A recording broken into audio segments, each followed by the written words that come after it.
Story 1. The murder of Thomas and Jackie Hawkes was a tragic event. Their yacht was hijacked by three men posing as potential buyers. They overpowered the couple and forced them to sign away ownership of the yacht.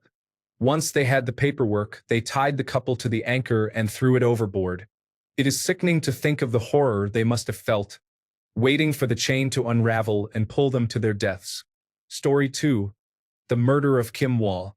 It is not because it is the worst murder case ever. It is just because it is from my country. Denmark hardly ever sees a murder, let alone one like this. Peter Madsen, an inventor, had made a submarine, and Kim, a journalist, wanted to do a story about it. It all ended with her dismembered, and her remains scattered around Kogebugt. It took weeks before she was found and any evidence against Madsen was uncovered. He is more psychotic and evil than anyone could have imagined. Story 3. I believe in the cases where someone has been kidnapped for years. There are many such cases, but the most recent one that shocked me was in China. A young woman was kidnapped and then chained outside in a small concrete hut.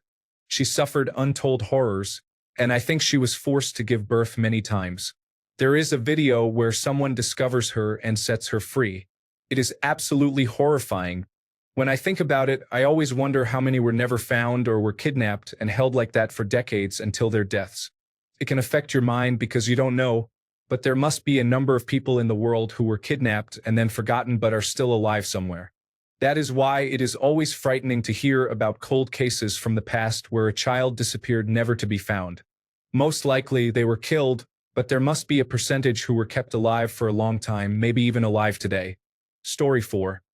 Giselle Pellicott, who was drugged and raped by her husband on numerous occasions over a 9-year period, had her husband invite a total of 72 men, contacted through a website, to rape her while she was unconscious. Story 5. Albert Fish kidnapped, tortured, killed, and ate a 12-year-old girl, and then sent a letter to her mother describing in every detail how he did it. He was also convicted of doing the same to 2 other children and is suspected of killing and molesting many more. He is truly one of the most depraved, disturbed individuals I have ever read about. Story 6. Probably not the most bizarre or terrifying, but it always stayed in my mind. Basically, the police received several reports of a man being loud, shouting religious gibberish, and eventually directing traffic while wearing a red-orange coat in the middle of the night. They went to investigate and found the man in the middle of a crossroads shouting at cars, stopping them as a traffic cop would. They quickly discovered that the reports were true about the religious shouting, but he wasn't wearing a red-orange coat. He was wearing the skin of his mother, whom he had killed and flayed earlier that evening. Story 7. There was a drug-related murder where 3 people were forced to dig a pit. Then they pushed one of the individuals into the pit, shot the other 2 people, and let them fall on top of him. Afterwards, they slowly buried him alive. Story 8. Most bizarre is the pizza bomber in Erie, Pennsylvania, Brian Wells. He had been fitted with a collar bomb that went off in the parking lot of a bank he had just robbed after he had been sent on a scavenger hunt by people he associated with. Most terrifying case to me was Alison Botha, who was raped and nearly murdered by her assailant in South Africa. She was left for dead by the attackers and had to flag down help while holding her intestines in place. Story 9. Zhu Ling was repeatedly poisoned with thallium by her classmates. There are many disturbing details, including the damage she suffered, how the authorities tried to bury the case, and how the local doctors mishandled her treatment and ignored advice from physicians in other countries. Story 10. Adam was the name given by police to an unidentified male child whose torso was discovered in the River Thames in London, United Kingdom, on September 21, 2001. Investigators believe the child was likely from southwestern Nigeria, and that several days before his murder, he was trafficked to the United Kingdom for a Muti ritual sacrifice.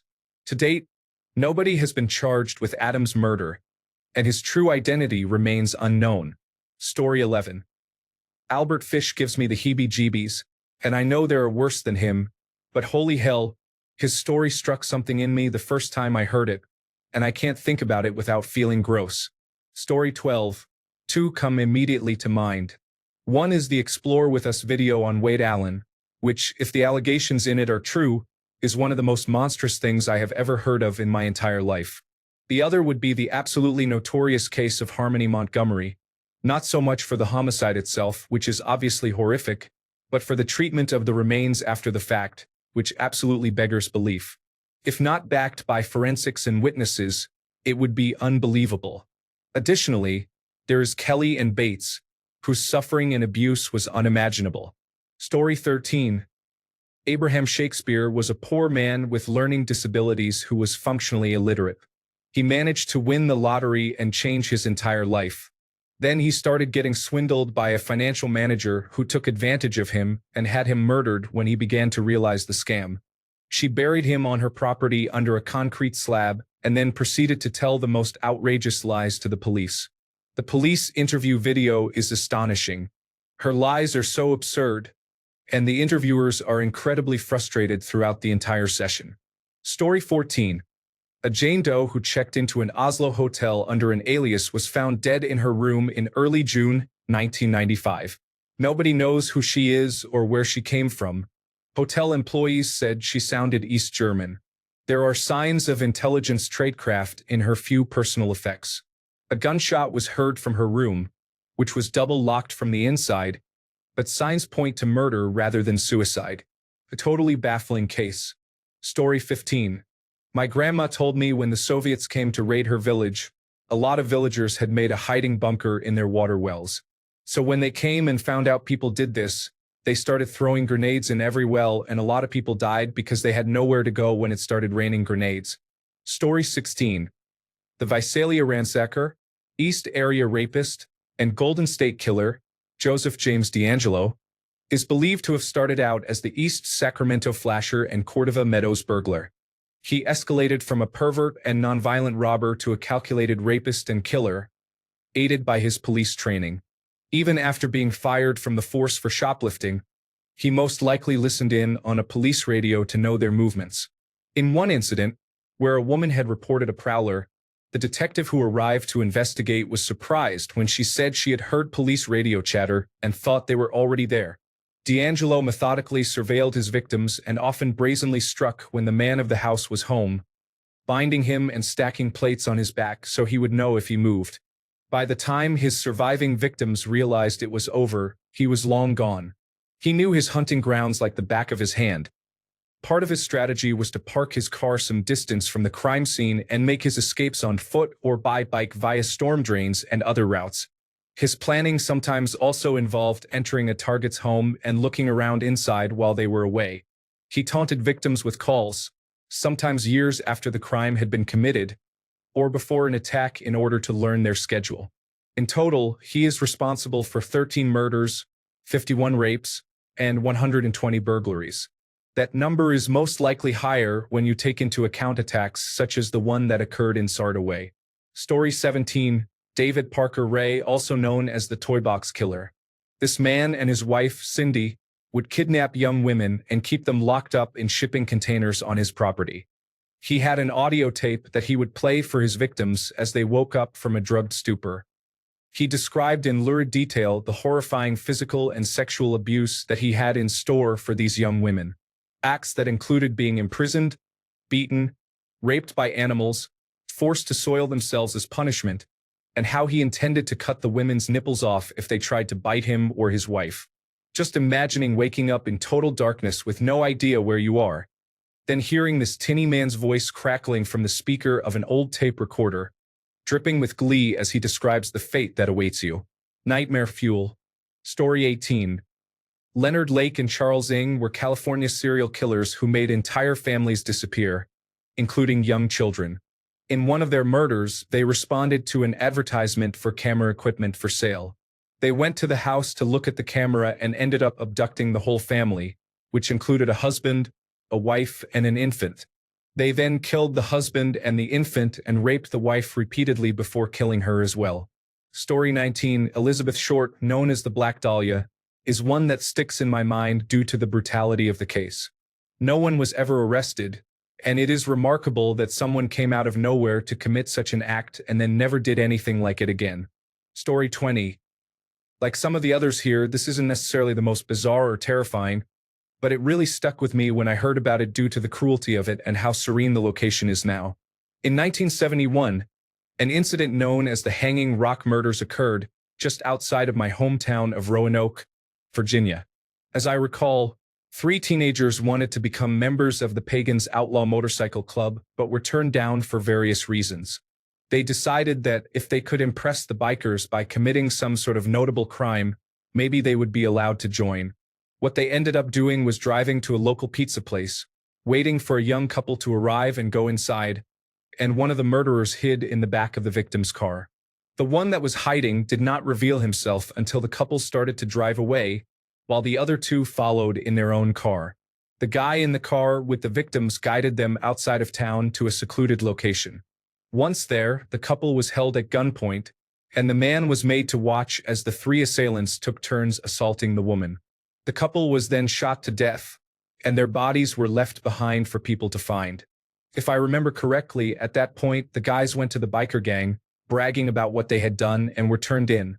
The details are hazy, but I heard most of the story from my mother, who was actually friends with the sister of one of the murderers years later. At least one of the killers is now out of prison and has moved back to town. Story 21. The murders of Shannon Christian and Christopher Newsom are quite disturbing. I watched a video about them on a social media platform related to true crime, and their deaths are comparable to the case of Junko Furuta in terms of horror.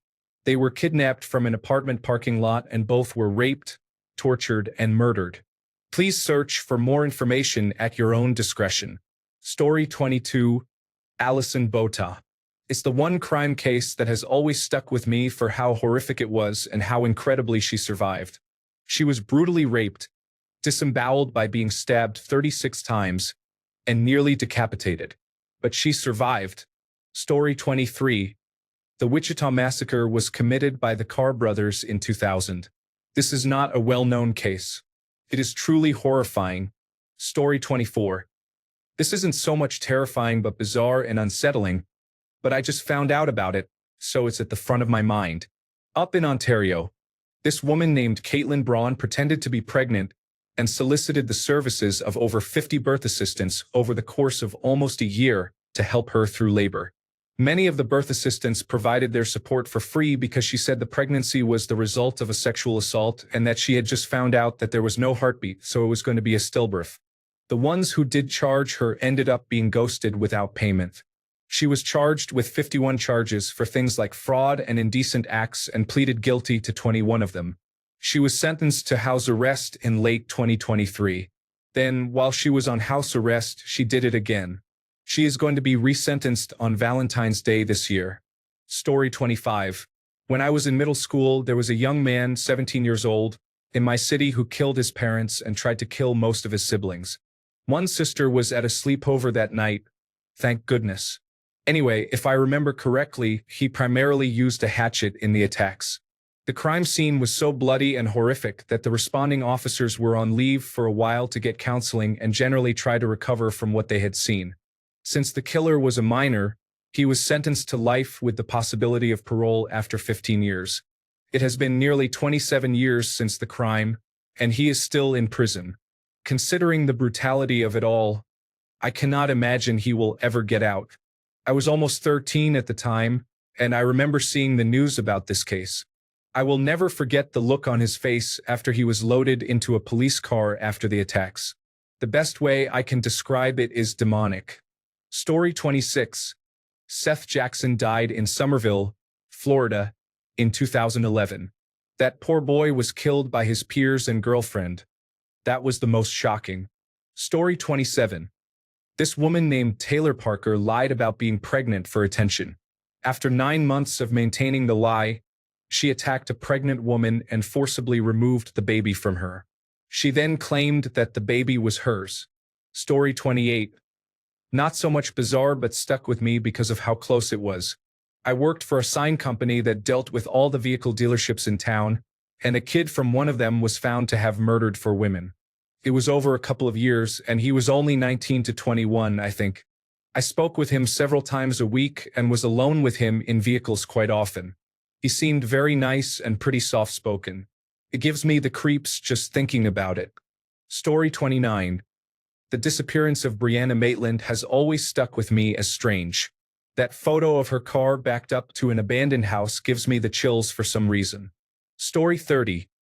Catherine Knight's boyfriend broke up with her, and she did not take it well. After spending the night with him, she killed him. Following his death, she skinned him and hung his skin over a closet by the front door. She then butchered him, preparing many different dishes and made broth from his bones. She even attempted to serve the meals to his two young daughters, but was thankfully caught before she could do so. Story 31. I don't think it was ever determined to be a crime, but there's the mother who put her live baby in a swing and was found 40 hours later, still pushing his corpse. Story 32. The man who actually committed the murder, Amanda Knox, was accused of had a history of breaking into people's apartments to steal, defecating, then either not flushing or falling asleep on the toilet. Story 33. The sentence the judge gave Brock Turner was intended to ensure that his rape conviction would not interfere with his promising sports career. Story 34. I lived in the area while the Green River Killer was active. I was young and worked at a 7-Eleven on Pacific Highway South, right where he would pick up the women. I worked the graveyard shifts. It's crazy, man. Story 35. This one time when I was young, a neighborhood kid actually tried to pay the ice cream truck man with Monopoly money. Who thinks like that? Story 36. I do not know any names of the people involved, but a mother left her two children, one of whom was an infant stuck in a playpen, home alone for about 3 weeks. The baby died of dehydration, I believe, and I do not know what happened to the older child. Either that or the Yuba County 5. Story 37. Junko Furuta. It has become pretty well known, but Lord, it's so gruesome, and the fact that the perpetrators are walking free makes me so upset. Story 38. Herman Webster Mudgett, or H.H. Holmes, literally built a horror hotel to murder guests, complete with secret rooms, a gas chamber, and a bone pit. Story 39. On July 30th, 2008, Tim McLean was sleeping on a Greyhound bus when the person sitting next to him, Vince Lee, pulled out a large knife and began stabbing him. The bus driver pulled over and everyone fled the bus. Lee continued stabbing McLean and dismembering his body. Lee eventually displayed McLean's severed head to the people outside the bus and began eating parts of the body. The Royal Canadian Mounted Police were eventually able to subdue Lee and arrest him. Several parts of McLean were not recovered, including part of his heart and his eyes, which were presumed eaten by Lee. On March 5, 2009, Lee was found not guilty by reason of insanity and remanded to a mental health facility. On May 8, 2015, he was declared fit to rejoin society and is now walking around free somewhere among us. Story 40. The scariest story was about a woman who was being chased by her husband in a truck. He shot her and the neighbor rescued her. I think the husband was in critical condition, and she had to unplug the life support because he was her husband. Story 41. David Parker Ray, also known as the Toy Box Killer. Reading that transcript was traumatic. Story 42. A pumpkin-colored man stole highly classified government secrets and sold them to other countries. He then got reelected because eggs and beer were more expensive than in the previous 4 years. Story 43. The Junko Furuta case. I was an exchange student in Japan when my host sister told me about it. 44 days of, I cannot even type it out. That one destroyed my faith in humanity. If you value your mental health, do not look it up. Story 44. There are 2 unsolved cases that get to me, the Yuba County 5 and JonBenet Ramsey. The Yuba County 5 just doesn't add up no matter what you do. The horror that those 5 intellectually disabled men experienced in the middle of nowhere on a mountain chills me to my core. What happened to them? We don't even know where to start. JonBenet Ramsey also has a lot of details that don't make a lot of sense no matter what you do. But the most horrifying part is that her family probably committed the crime. She was in kindergarten. She didn't deserve to be harmed and murdered. And frankly, I think it was the father. Story 45. Whoever that woman was who was a nurse and harming babies with injections is an incredibly disturbed person. As for the bizarre, I was reading court transcripts, as one does, and one of the cases was a man trying to appeal his charges. He was arrested in his own driveway because he was very obviously intoxicated and about to operate an all-terrain vehicle. His blood alcohol level was something like 6 times over the legal limit, which is 0.04%.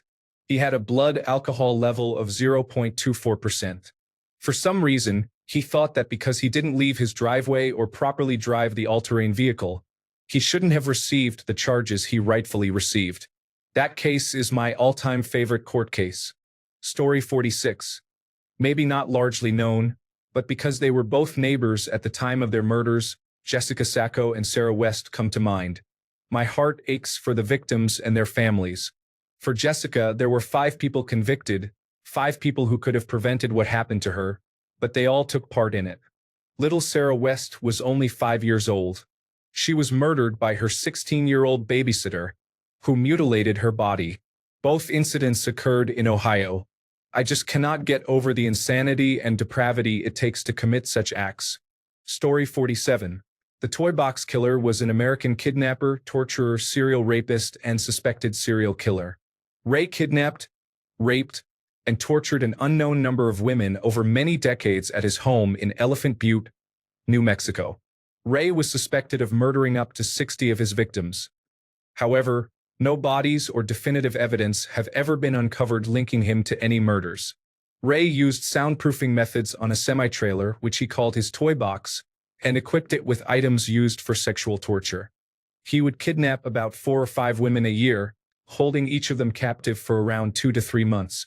During this period, he would sexually abuse his victims and often torture them with surgical instruments, sometimes inviting his friends, wife, or even his male dog to rape the victim. After keeping them in captivity for a couple of months, Ray would then drug the victim with barbiturates in an attempt to erase their memories before abandoning them by the side of a road.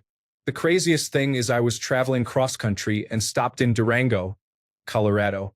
I met a woman at my hotel who was his neighbor for 10 years.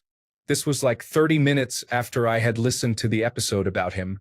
Freaked me out. Story 48. This happened locally a few years ago. Jeremy Gubbles, a troubled young man, kills the only 2 people who were there for him and loved him. His mother is killed at the family home, his father is almost killed at the home, but the son, the killer, for some reason puts him into the trunk of his car and drives into town to eat a lavish meal at a Moxie's restaurant, all while sending cryptic texts to his sister. His father died at some point in the trunk of the car, quite possibly while Jeremy was eating his fancy meal. Apparently, this is what he ate: bruschetta, calamari, a 10-ounce steak dinner, and 5 Blue Zen martinis. Story 49. When I worked as a 911 dispatcher, we received a call about a man who had been keeping his daughter in their basement for 24 years. He had multiple children with her. The whole department was speechless. The Joseph Fritzl case still haunts me to this day. What really got to me was how he managed to fool everyone for so long, living a completely normal life upstairs while keeping his own family imprisoned below. Story 50. Toy Box Killer. Japanese kids who tortured a woman to death over the course of a month or so. So many horrible things. The worst was, I think I'm just going to head to a community about bleach now. Story 51. Pliky Lou and the Pickled Onion Multiple Killings, April to September 1998. Bizarre and horrifying. You're welcome. Story 52. I am a lawyer in the small country of El Salvador. During my practice, I worked as a judicial clerk in a criminal court for minors. Remember that this country was basically controlled by gangs, mostly teenagers, with cartel-level violence. Most of the cases I saw were never public, but there were some terrible ones. I remember one involving the rape and murder of a 13-year-old by 7 other teenagers aged 13 to 16. I will not provide details, but it was something you would see in a cartel video. And it wasn't even the worst case. Story 53. How Fidel Lopez killed his girlfriend Maria Namath. I did not even think of it as a possibility, not for the faint of heart. Story 54. I do not know if this is really a crime case, but the Dyatlov Pass incident is one of my favorites. Basically, a group of 9 hikers went to camp in some snowy mountains and later were found to have run from their tent, cutting it open in desperation, I think, for seemingly no reason. Their bodies were found far off, with some of their tongues and eyes missing. Story 55, The Case of Joseph Fritzl. He held his daughter captive from 1984 to 2008. He built a hidden prison chamber in the cellar. Fritzl had assaulted and sexually abused his daughter countless times during her imprisonment inside a concealed area in the cellar of the family home. Truly horrific. She gave birth to 7 children, but only 6 survived. Story 56. Amy Lynn Bradley. There are, unfortunately, countless stories of disappearances, but this one strikes me as so sad and strange. Story 57. I didn't hear about a crime, but I saw it twice. In my neighborhood, 2 men started a machete fight and 1 died. I also saw a man being stabbed to death. In both cases, I was no more than 20 feet away. Story 58. John Venables and the Death of James Bulger. Trigger warning. Child murder and sexual assault against another child. Yes, children did this. Story 59. A 33-year-old serial killer in Japan who disguised himself as a normal person killed people mysteriously for 16 years, starting from when he was 17. Story 60. When I was at school, one of my classmates stole a radio from a car. This happened at night, and as a result, the police were unable to prove his guilt. Later, this guy robbed the same car. Thanks a bunch for sticking around till the end of the video. Remember to subscribe, and until next time, stay awesome and goodbye.